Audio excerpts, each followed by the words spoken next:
Hello and welcome back to my channel, Sean's Auto Repairs from Ramsgate in the UK. Today we've got a 08 plate VAUXHALL Astra, and I believe it's the 1.9 CDTI. Belongs to a friend of mine. He's just bought it, he got it from the auction. Says it drives alright, just wants me to give it the once over. He did say that when he was driving back, the glow plug light started to flash, although the engine management light isn't on, so it's picking up some sort of engine management fault. So what we'll do, we'll go through, we'll give it a code scan, check some live data, and see where we go from there. Right, it's just completing a code scan. So far it's come up with one fault in the instrument control unit and one in the engine ECU. It's a Z19DT 1.9 CDTI. Let's see what we get. Report. We'll get that to print out.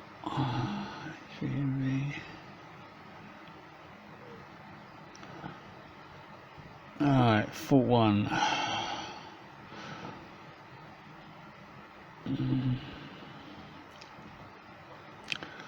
A P2452-58 not present. Service manual. And a U2139 not present. Okay, well there wasn't any lights on, so.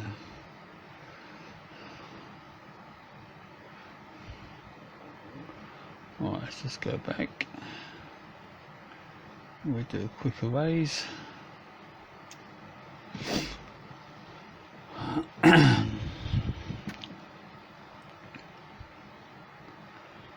I'll bring you back in a second. Right, what we'll do now, they all cleared okay, nothing came back, so what we'll do now, we're going to the control units for the engine control module. And we will DT, I think it's that one. Get some live data. Display, diagnostic display data. Let's see what's in that list. Alright, battery voltage, fuel pump relay, app sensor 1, app sensor 2, calculate filters, engine speed, camshaft speed, method flow, okay, temperature, coolant temperature, fuel temperature, level, pressure, barometric pressure, boost pressure,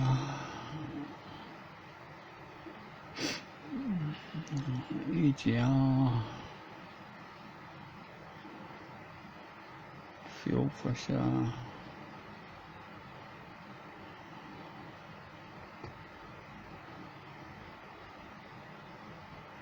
on sensor 2,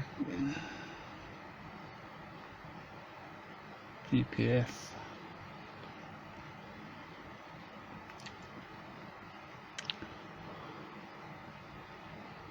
right, let's select those.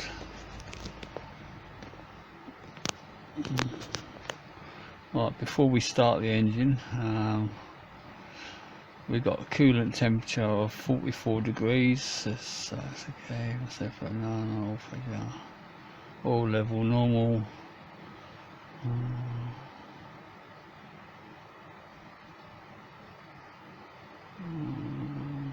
Barometric pressure 98, boost pressure 97, so that's about right. A little bit low maybe.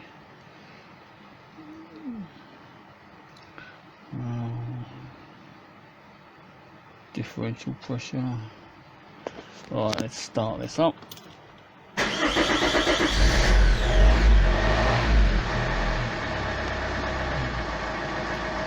Start from the top. Fuel temperature. Boost pressure 102.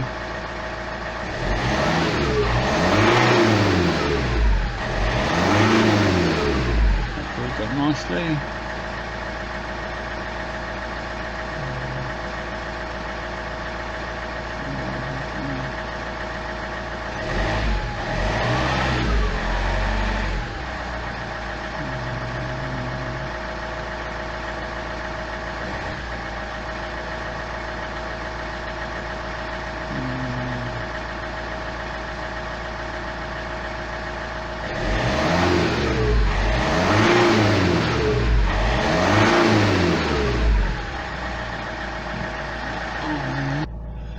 Right, the only fault I can find at the moment on this first initial set of bids is the DPF differential pressure sensor minus 2 kPa doesn't move at all when you rev it.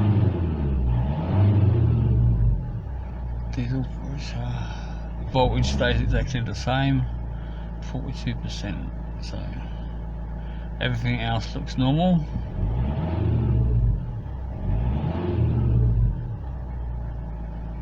Right, so we'll go out of here. Additional data list. Let's de-enhance.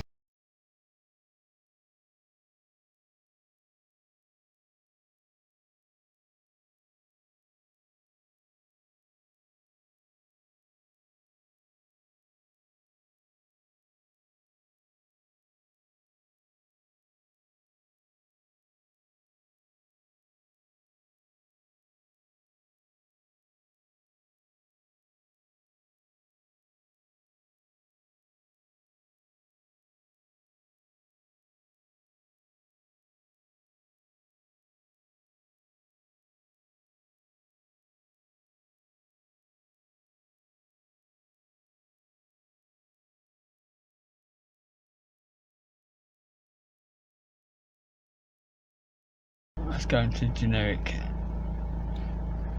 OBD2, see what PIDs we got on now.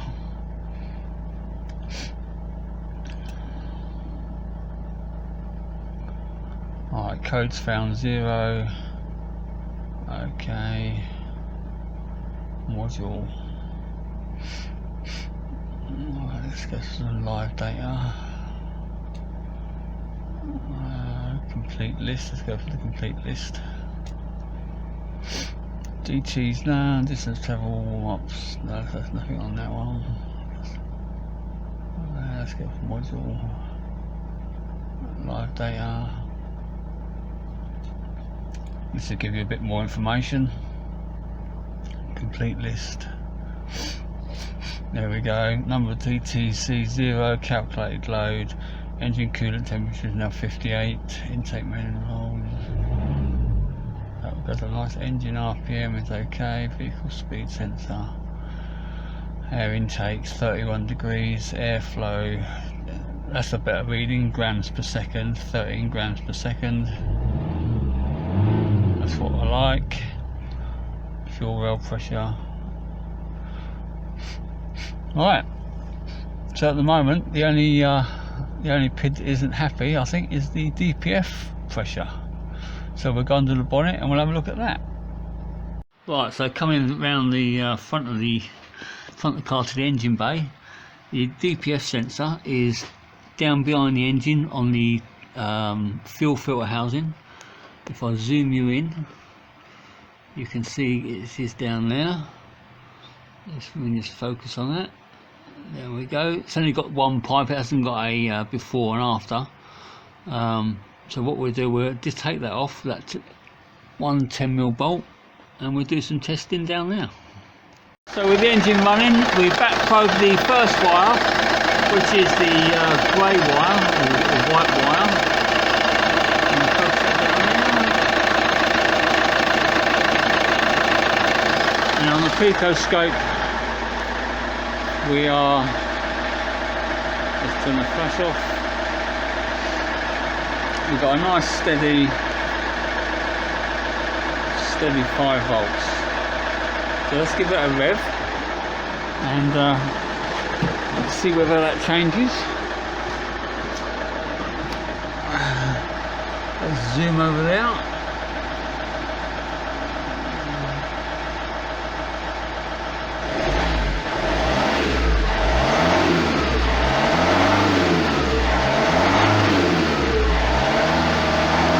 No, that's nice and steady. So we'll go on to the next wire.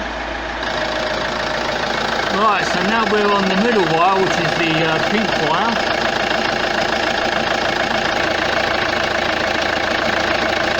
There we go, you can just see that. Right, and from the PICO we get a nice steady 0 volts. So that, I would imagine, is going to be the earth wire. Again, we'll give that a rev.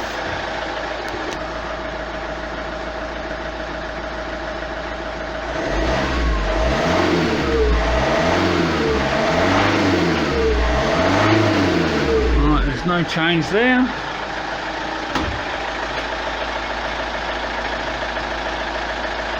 So we'll go on to the third wire. Right, so on this third wire we have a fixed voltage. And if we just bring the scale down,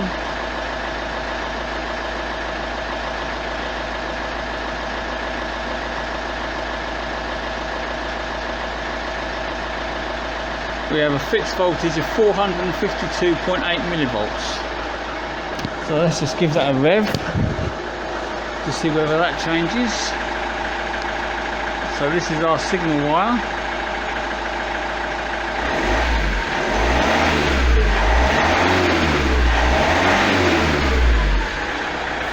No changes there.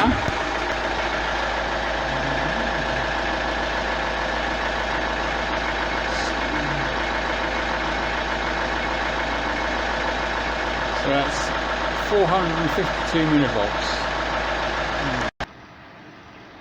Right, so what we'll have to do, I've turned the car off now, that's why the voltage has dropped down. So what we'll have to do now is to take that pipe off of there and see what pressure we've got coming from the actual pipe itself. That was a task in itself. Got the DPF sensor off there. Focus on that. Or upside down as it would be. Right, hang on a sec. Alright, that's the number of the one we've just taken off. Which was a... took me 10 minutes to get it. Well, what was I saying? This little clip itself took me 10 minutes to get off. Little tiny bugger. Focus, there we go. Right, so now what we've got, so we've got that off and we've got the clip off. So we've got the pipe, which is just down there. That's the top of the pipe. So what we're going to do now, we're going to put the manometer on it and we're going to see what pushes we get. Right, so the pipe's connected to there and we've got the manometer over there. So it's at 0.1 at the moment and it's in millibars. There we go, 0.1. Right, let's start it up and see what it does.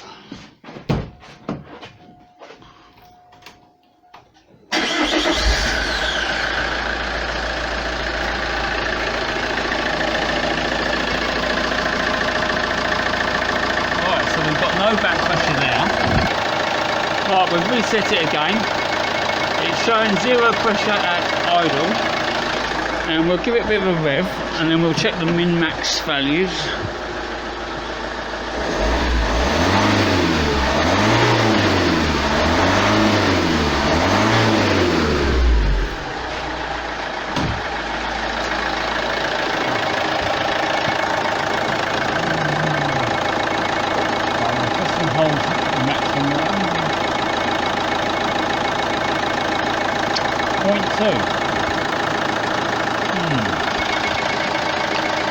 Okay, we'll take that with a pinch of salt for a moment. Right, so by using the manometer, it doesn't look like we've got any pressure coming up from the DPF unit. the voltages or the millibars are pretty constant, whether it's at idle or whether it's at fast idle. So the next test is to go to the sensor, apply some pressure to the sensor and watch on live data to see if anything changes. So let's see how we got it hooked up. Right, so now I've got the DPF sensor plugged back in. I've got a hose onto the inlet pipe up to here, and we've got live data on the scan tool, which is showing the same as it was in the vehicle, 0.39 millivolts, 0.39 millivolts and -2 on the pressure. So what we do now, if I blow into this pipe, we'll see whether we've got any changes.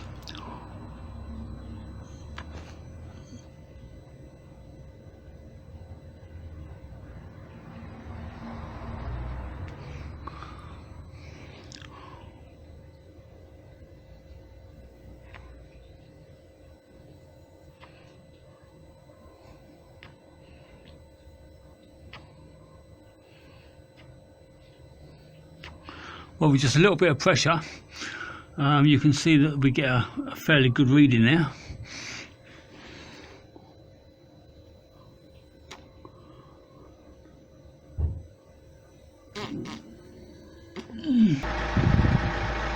Right, so I suspect that the DPF pipe to the sensor has come off somewhere, so we'll have to go underneath and have a look. So the next step, because we know the sensor's alright and you can blow down the pipe and the pipe is fairly free, we'll go to the back, which I've set up a little pipe down there, and we'll try blowing from the DPF along the pipe to the sensor to see if we get a reading that way. And I'll show you what I found when I did that. Where's my light? I think my light's still under the car. There we go. So what I've got under here is, you can see up there, right, that's the pipe up there where it joins the DPF. Let's get a bit of light under there so you can see.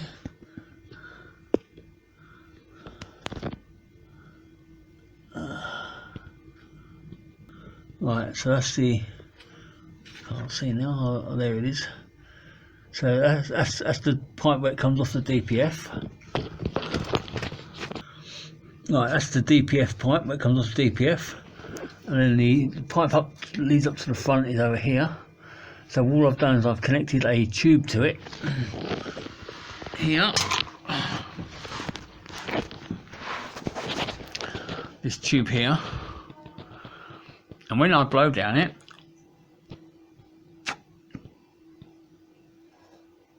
I can blow down it fairly easily with no resistance.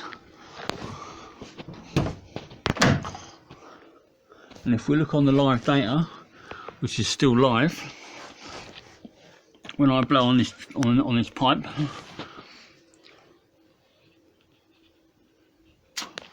you get nothing at all.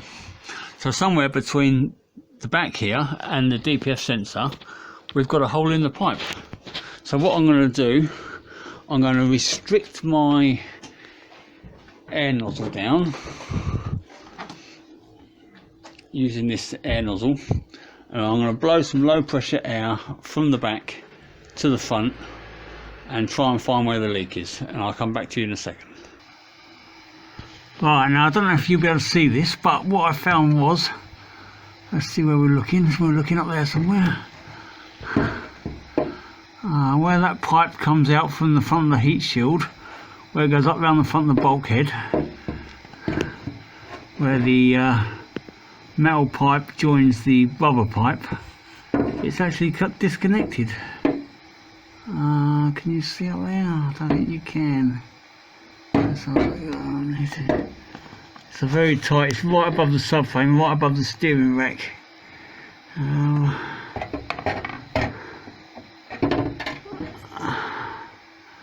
Let me de-enhance a little bit. Right, no, I couldn't show because it's too tight. I couldn't get the light and the camera up at the same time. But what it was, where the where the pipe comes, the metal pipe comes out from under the heat shield at the front, and where it goes up round the bulkhead, it joins the rubber section above the subframe and above the steering rack, and it's come undone. So I don't know whether you could hear the air squirting out down there. Okay, so this is what I found while I was underneath. This is the pipe that comes up to the DPF sensor. The DPF sensor goes in here, so that'll be just down there.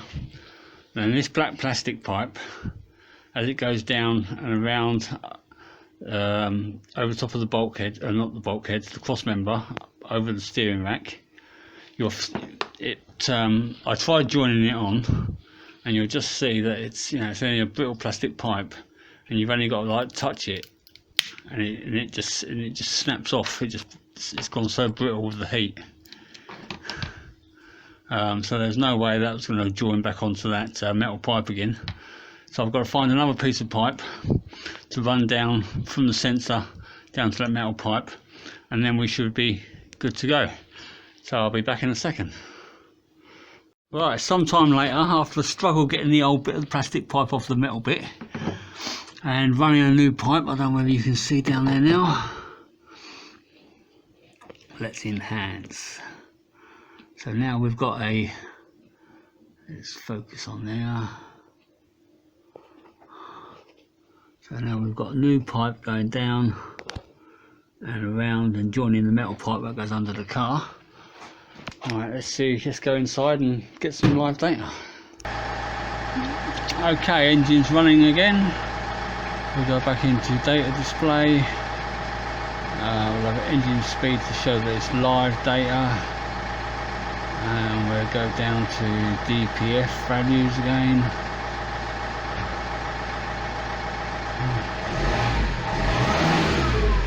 Alright, there we go. Look, let's graph, and we'll graph those. And now we can see. Oh, let's get rid of engine speed.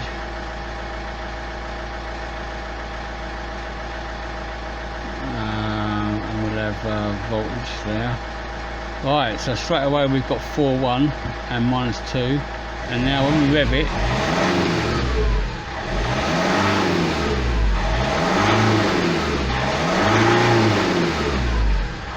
we get a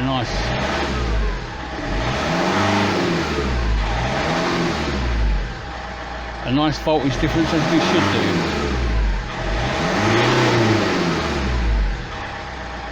Right, for that part of it then, folks, I think we'll call that a fix.